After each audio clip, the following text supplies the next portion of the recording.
ASP.NET MVC5 के एक और ट्यूटोरियल में आपके सामने है और आज के इस ट्यूटोरियल में हम बात करेंगे कि टेम्प डेटा क्या है और हम किस तरह ट्रांसफ़र कर सकते हैं डेटा कंट्रोलर से व्यू में, और उसके लिए हम यूज़ करेंगे टेम्प डेटा को। इसके अलावा आखिर में बात करेंगे कि हम क्यों यूज़ करते हैं टेम्प डेटा को जबकि हमारे पास व्यू बैग और व्यू डेटा मौजूद है। तो आइए चलते हैं, स्टार्ट करते हैं टेम्प डेटा से। टेम्प डेटा को यूज़ करके हम ट्रांसफ़र कर सकते हैं डेटा कंट्रोलर से व्यू में। आपने एक चीज़ याद रखनी है कि आप सिर्फ ट्रांसफ़र कर सकते हैं डेटा कंट्रोलर से व्यू में, व्यू से कंट्रोलर में आप ट्रांसफ़र नहीं कर सकते। और जिस तरह व्यू डेटा और व्यू बैग में हम अनलिमिटेड नंबर्स ऑफ प्रॉपर्टीज़ और वैल्यूज़ यूज़ कर सकते हैं, इसी तरह आप टेम्प डेटा में भी अनलिमिटेड नंबर ऑफ प्रॉपर्टीज़ और वैल्यूज़ यूज़ कर सकते हैं।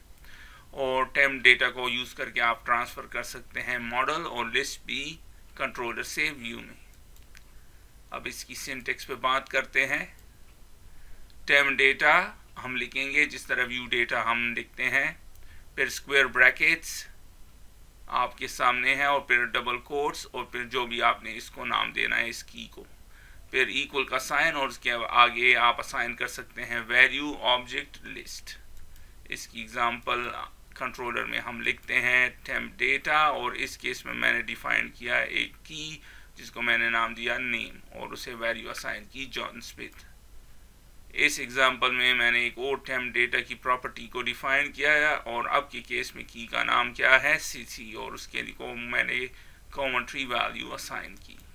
अब व्यू में हम इसको किस तरह लिख सकते हैं, हम एट लिखेंगे और उसके आगे टेम्प डेटा और जिस तरह का नाम हमने यहाँ पे डिफाइन किया होगा वो नाम आप उसे दे दें, आपके सामने है। तो आइए चलते हैं, स्टार्ट करते हैं विजुअल स्टूडियो को और इन कॉन्सेप्ट्स को सीखने की कोशिश करते हैं। सबसे पहले हम क्रिएट करेंगे न्यू प्रोजेक्ट, तो फाइल मेन्यू न्यू और फिर प्रोजेक्ट, और ये हमारे सामने ये स्क्रीन खोल देगा। इस स्क्रीन में विजुअल C# में वेब को सेलेक्ट करें और आखिर में ASP.NET web application .NET framework को सेलेक्ट करें। अब आप इस एप्लीकेशन को जो भी नाम देना चाहें दे दें और क्लिक कर दें ओके।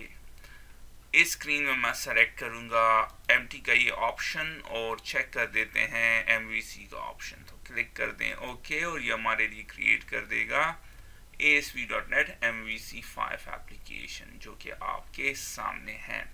अब मैं इसमें एक कंट्रोलर को ऐड करता हूं, तो राइट क्लिक कीजिए कंट्रोलर्स पे, फिर ऐड और फिर कंट्रोलर, और मैं ये पहला वाला ऑप्शन सेलेक्ट करता हूं जो कि है MVC5 कंट्रोलर -MT को क्लिक कर दें ऐड, और कंट्रोलर नेम मैं देता हूं होम कंट्रोलर और ऐड पे क्लिक कर दें। तो ये हमारे लिए कंट्रोलर क्रिएट कर देगा और साथ में एक डिफॉल्ट एक्शन मेथड। अब मैं इस एक्शन मेथड के लिए व्यू को क्रिएट करता हूं, तो राइट क्लिक ऐड व्यू, सारी चीज़ें डिफ़ॉल्ट रहने देता हूँ, क्लिक कर दें ऐड, तो ये हमारे लिए क्रिएट कर देगा व्यू को। अब इसको रन करते हैं और देखते हैं कि प्रोजेक्ट सही काम कर रहा है या नहीं।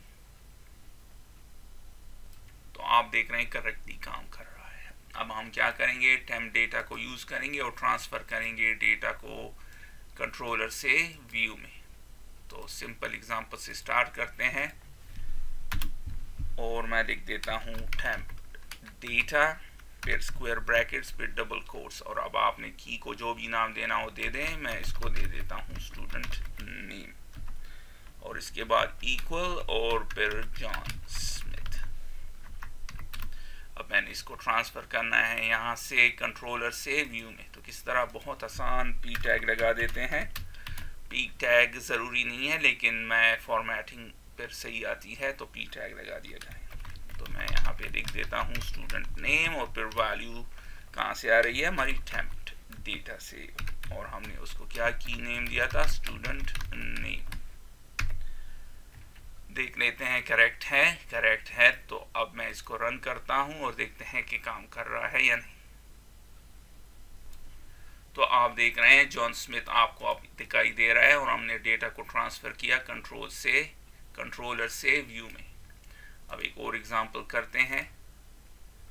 इस एग्जांपल में मैंने स्ट्रिंग को यूज़ किया था, यहाँ पे मैं इंटीजर को यूज़ करूँगा। उसी तरह टेम्प डेटा और मैं इसको देता हूँ की का नाम सैलरी और फिर इसमें एक इंटीजर को स्टोर कराते हैं। अब मैं इस इंटीजर वैल्यू को कंट्रोलर से ट्रांसफ़र करता हूँ और व्यू में दिखाता हूँ।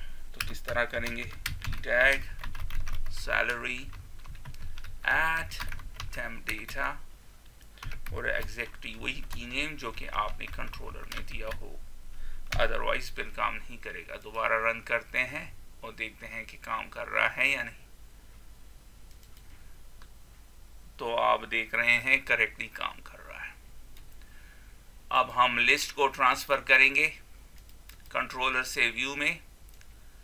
C# में काफ़ी तादाद में लिस्ट से सबसे पहली जो लिस्ट है वो है एरे, इसके अलावा कलेक्शन, जेनेरिक्स, डेटा सेट और आखिर में डेटा टेबल्स। तो काफ़ी सारे हैं। इस एग्जांपल में मैं यूज़ करता हूँ एरे। तो स्ट्रिंग एरे को डिफाइन करते हैं, फिर स्टूडेंट्स और फिर उसमें वैल्यू स्टोर कराता हूँ। लिस्ट का मतलब है एक से ज़्यादा वैल्यू हम स्टोर कराएंगे एक वेरिएबल में। ये वेरिएबल है तो फिर हमें एरे की ज़रूरत है। कलेक्शन, जेनेरिक, डेटा सेट या डेटा टेबल में से एक हमने यूज़ करना है। इस केस में मैं यूज़ कर रहा हूँ एरे। तो John,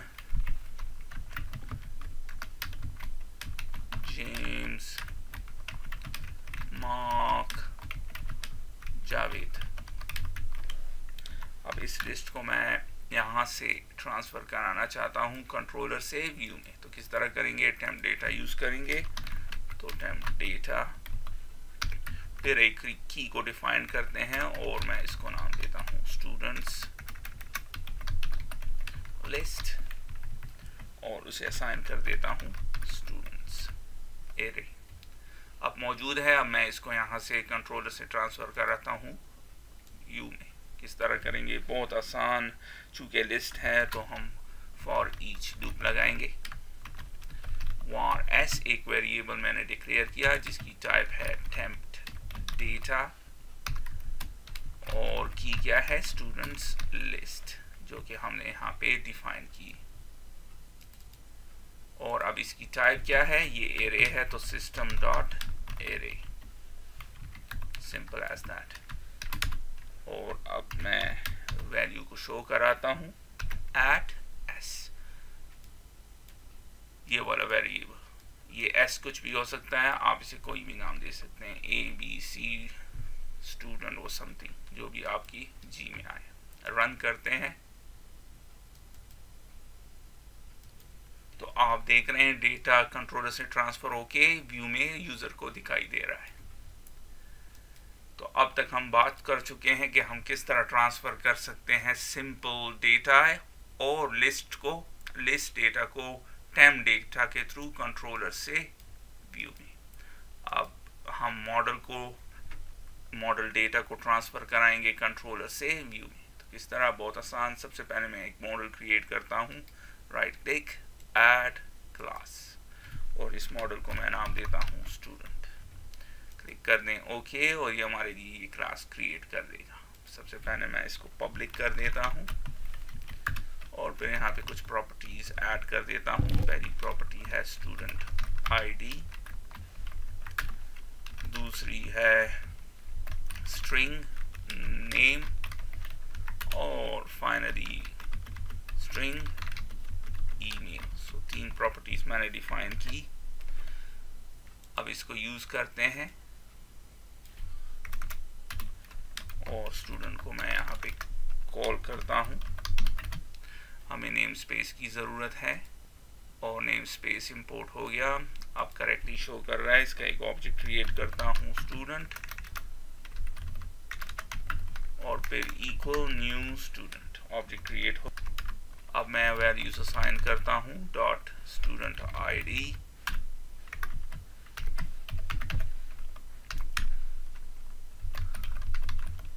name John Smith, student dot email,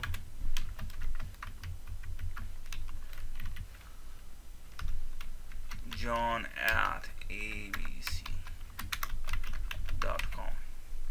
अब अब हमारे पास पूरा डेटा मौजूद है। ट्रांसफ़र करते हैं टेम्प डेटा के थ्रू, तो टेम्प डेटा, और आप इसे कुछ भी नाम दे सकते हैं। मैंने इस की को स्टूडेंट नेम दिया, तो फिर स्टूडेंट दिया और अब इसको स्टूडेंट ऑब्जेक्ट असाइन किया। अब हमारे पास डेटा टेम्प डेटा में मौजूद है। इसको ट्रांसफ़र करते हैं कंट्रोलर से व्यू में। तो किस तरह करेंगे? बहुत ही आसान। एक वेरिएबल s डिक्लेयर कर देता हूं और उसे असाइन कर देता हूं टेम्प डेटा, और की क्या है? स्टूडेंट, और इसकी टाइप क्या है? As web application dot models dot student, ये इसकी टाइप है। आप इसको कास्ट भी कर सकते हैं, लेकिन मैं यहाँ पे इसको इस तरह लिख रहा हूँ। आप इसको बड़ी आसानी के साथ कास्ट भी कर सकते हैं।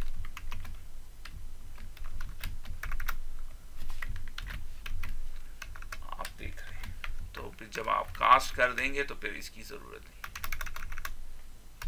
तो जो भी सिंटेक्स आपको इजी लगे वो कर लें। अब हमारे पास डेटा मौजूद है। मैं p टैग्स यूज़ करता हूँ, s, और फिर डॉट जब लगाएंगे तो सारी प्रॉपर्टीज़ हमारे पास सामने है।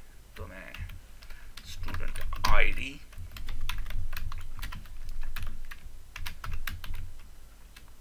Student name,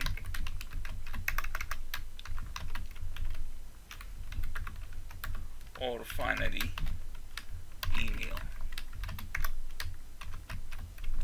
student dot S dot email. तो सारी वैल्यूज हमारे पास मौजूद है क्योंकि हमने इस डेटा को सेव कराया था इस एस वेरिएबल में। रन कर दें तो आप देख रहे हैं हमने ऑब्जेक्ट का डेटा भी ट्रांसफर कराया कंट्रोलर से व्यू में। अब इस स्टेज पे हमारे ज़हन में क्वेश्चन आता है कि ये टेम्प डेटा तो एग्जैक्टली उसी तरह काम करता है जिस तरह व्यू बैग और व्यू डेटा काम करता है, तो फिर हमें टेम्प डेटा की क्या ज़रूरत है? तो अब उस पे भी बात कर लेते हैं। मैं सबसे पहले व्यू बैग को यूज़ करता हूँ और उसे एक प्रॉपर्टी असाइन कर देता हूँ नेम, और उसमें वैल्यू स्टोर करा देता हूँ जॉन स्मिथ। फिर व्यू डेटा को डिफाइन कर देते हैं, उसकी भी एक की डिफाइन कर देते हैं, उसको मैं नाम दे देता हूँ स्टूडेंट नेम, और मैं इसे वैल्यू असाइन कर देता हूँ मार्क स्मिथ। और फाइनली टेम्प डेटा, और फिर इसे भी एक की असाइन कर देते हैं st नेम, और इस दफ़ा होगा एडम विल्सन। अब मैं इसको ट्रांसफ़र कराना चाहता हूँ, लेकिन मैं उससे पहले क्रिएट कर लेता हूँ एक और action method. So action result index 2, और क्या रिटर्न कराएगा? व्यू। और फिर इसके लिए व्यू को क्रिएट कर देते हैं, ऐड व्यू डिफ़ॉल्ट, और आपके सामने है। अब मैं क्या चाहता हूँ, ये सारी वैल्यूज़ यहाँ से ट्रांसफ़र होके इस व्यू के बजाय इस व्यू में दिखाई दें। तो देखते हैं कि कौन सा वाला काम करेगा। तो व्यू इंडेक्स 2 में चलता हूँ, p टैग लगा लेते हैं, और व्यू बैग डेटा, और फिर at view bag dot name मैंने कॉल किया इसी तरह view data data at view data और स्टूडेंट नेम, और फाइनली टेम्प डेटा डेटा। तो टेम्प डेटा st नेम। अब देखते हैं, इससे पहले एग्जांपल्स में हम डेटा जिधर भी हमने इनको डिफाइन किया उसी व्यू में शो कराते हैं, तो करेक्टली शो हुआ। लेकिन अब हम क्या कर रहे हैं, डेटा को हमने डिफाइन किया है इंडेक्स एक्शन में, लेकिन शो कराएंगे उसको इंडेक्स 2 के व्यू में। तो रन कर देता हूं, तो आपके सामने ये एरर शो कर रहा है। क्यों? क्योंकि हमने टेम्प डेटा स्टूडेंट को डिफाइन किया था और उसको डिलीट कर दिया, लेकिन व्यू में स्टिल मौजूद है। तो क्या करेंगे, इसको डिलीट कर देंगे इस सारे कोड को और दोबारा रन करते हैं। तो आप देख रहे हैं इंडेक्स शो कर रहा है, लेकिन हमने इंडेक्स 2 में जाना है। तो यहाँ पे मैं इंडेक्स 2 में चलता हूँ और आप देख रहे हैं व्यू बैग, व्यू डेटा, दोनों का डेटा ट्रांसफ़र नहीं हुआ, लेकिन टेम्प डेटा का डेटा ट्रांसफ़र हो गया है। तो अगर आपको ऐसी सिचुएशन हो जिसमें आप रीडायरेक्शन करें इस व्यू से इस एक्शन से इस एक्शन में, या इस व्यू से इस व्यू में आए, तो फिर ये अगर आपने व्यू डेटा या व्यू बैग की प्रॉपर्टी को यहाँ पे यूज़ करना चाहें तो काम नहीं करेगा, सिर्फ टेम्प डेटा काम करेगा। तो आपने इस चीज़ को याद रखना है। इसके साथ ही मैं इस वीडियो को ख़त्म करता हूँ, फिर मिलते हैं किसी और ट्यूटोरियल में। तब तक के लिए खुदा हाफिज़।